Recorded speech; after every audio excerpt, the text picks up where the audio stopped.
Bonjour et bienvenue dans cette nouvelle vidéo. Les Émirats Arabes Unis ont changé leur politique vis-à-vis de la consommation de drogue et notamment de la punition. Je vous en parle dans cette vidéo.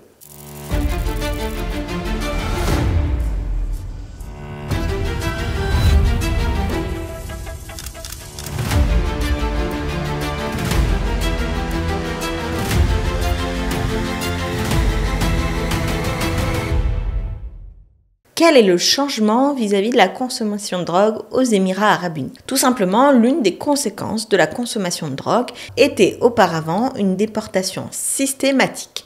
Qu'est-ce qu'une déportation systématique? C'était à partir du moment où je suis attrapée en train de consommer de la drogue. Donc quand on dit consommation, ça pouvait être aussi l'achat ou la vente de drogue aux Émirats Arabes Unis.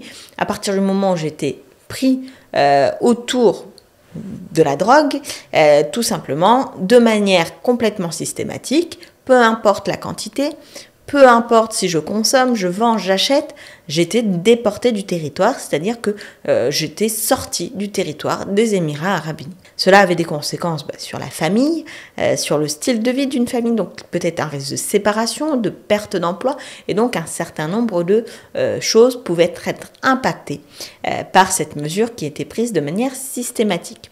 Désormais, si vous êtes attrapé en train de consommer ou en train de vendre, mais c'est plus grave, en train d'acheter de la drogue, la déportation n'est plus systématique, bien qu'elle reste très probable.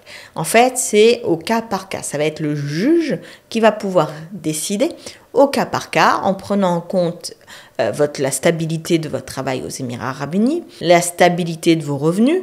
Est-ce que vous avez déjà eu un criminal record? Est-ce que vous avez déjà des antécédents judiciaires? Est-ce que vous faites peser une menace sur l'intérêt public, sur la vie quotidienne des personnes vivant aux Émirats Arabes Unis? Si tous ces éléments-là tendent à démontrer que vous avez une vie ici bien réglée, bien rangée, que vous n'avez jamais causé de troubles avant, que vous avez un salaire qui tombe et que vous ne menacez pas l'ordre public, alors il est possible pour le juge de ne pas ordonner cette déportation. Attention néanmoins, le procureur peut demander quand même une déportation dans les 3 mois qui suivent la sentence s'il n'est pas d'accord avec la décision du juge. Donc voilà un petit peu ce qu'il en est du changement. Dites-moi dans les commentaires ce que vous en pensez, si vous pensez que c'est plutôt une bonne nouvelle ou s'il fallait maintenir selon vous une déportation systématique. Sur ce, je vous souhaite le meilleur et je vous dis à très vite dans une prochaine vidéo.